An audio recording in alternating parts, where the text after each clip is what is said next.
ओम नमो भगवते वासुदेवाय। ज्येष्ठ मास कथा 14वां अध्याय।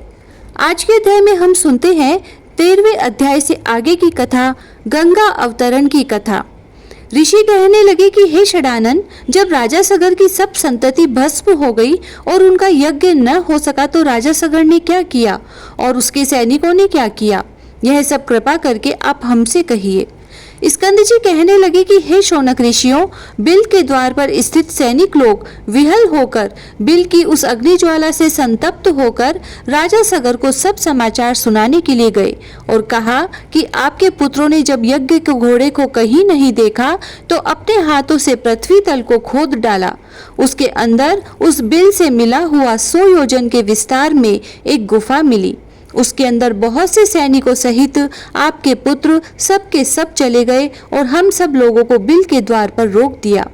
कितने ही दिनों तक जब वह बाहर नहीं आए और हमको बिल के द्वार पर खड़े रहने के कारण कुछ पता नहीं लगा कि वे अंदर क्या कर रहे हैं। इतने में ही पाताल के समान वह बिल अग्नि से पूर्ण हो गया और हम लोग अग्नि ज्वाला में व्याप्त हो गए और इसीलिए हम लोगों ने वापस आकर समाचार आपसे निवेदन किया। हे राजन, उनकी क्या गति हुई, मुग्ध हो जाने के कारण हम कुछ नहीं जान सके। उन सैनिकों के ऐसे वचन सुनकर पर्वत पर वज्र प्रहार के समान राजा सगर पृथ्वी पर गिर गए और मूर्छा खाकर मृतवत से लगने लगे। यह देखकर उनके आत्मज और सभी ऋत्वज लोग हाहाकार करने लगे। इसके पश्चात राजा सगर को उठाकर उनके मुख कमल पर जल सिंचन करने लगे। राजा को मूर्छा से जागृत देखकर ऋत्विज लोग कहने लगे कि हे नृप शार्दुल, हे समस्त प्राणियों के रक्षक, शोक मत करो, क्योंकि पुरुष वीरशाली होते हैं। आप और हम सब उस बिल के द्वार पर चलेंगे।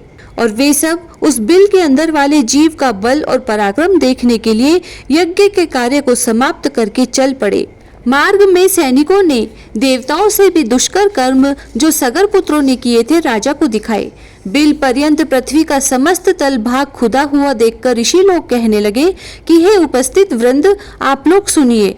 हम सब राजा सगर के भाव को समझकर कहते हैं कि यह बड़ा भारी जो गड्ढा नजर आ रहा है सब समुद्र हो जाएगा।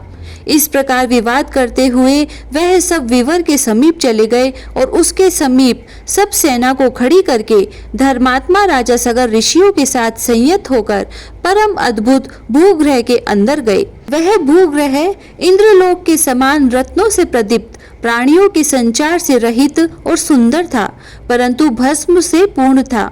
राजा व ऋषि लोग देखकर क्रम से उस तेज पुंज के पास गए। जलती हुई अग्नि के समान तेज से व्याप्त उनको देखकर, जो कि प्रज्वलमान परमात्मा ध्यान मग्न और योग गम्य है, सब ऋषि आदियों ने कुछ देर बाद उनको कपिल मुनि जानकर नमस्कार किया, उनकी स्तुति करने लगे। वे कहने लगे कि हे देव, आप नित्य हैं। हे परमानंद, आपकी जय हो। जगत के कारण रूप तथा मन से सृष्टि को संहार करने वाले आपको नमस्कार है। हे सत्य गुण को धारण करने वाले हरि स्वरूप आपको नमस्कार है तथा तम रूप में स्थित रुद्र स्वरूप आपको नमस्कार है।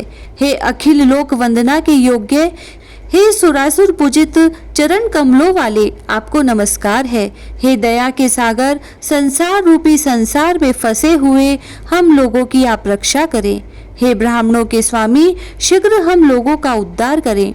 शोक रूपी विशाल किनारों से रहित जल राशि में पतित इस पृथ्वी का उद्धार करें, क्योंकि हे दीन बंधु, आप ही आदि स्वरूप 12 रूपधारी हैं। इस तरह स्तुति करके राजा सगर पुनः शोक मग्न होकर और वर्षा काल में जैसे पाषाण गिरते हैं पृथ्वी पर गिर गए। नेत्र खोलकर अपने सामने निश्चित रूप से पतित राजा सगर तथा उन ऋषियों को देखकर कपिल मुनि यह वचन बोले। यह हम जानेंगे अगले 15वें अध्याय में। इति श्री ज्येष्ठ महात्म्य में गंगा प्रादुर्भाव वर्णन 14वां अध्याय समाप्त हुआ। जय श्री राधे।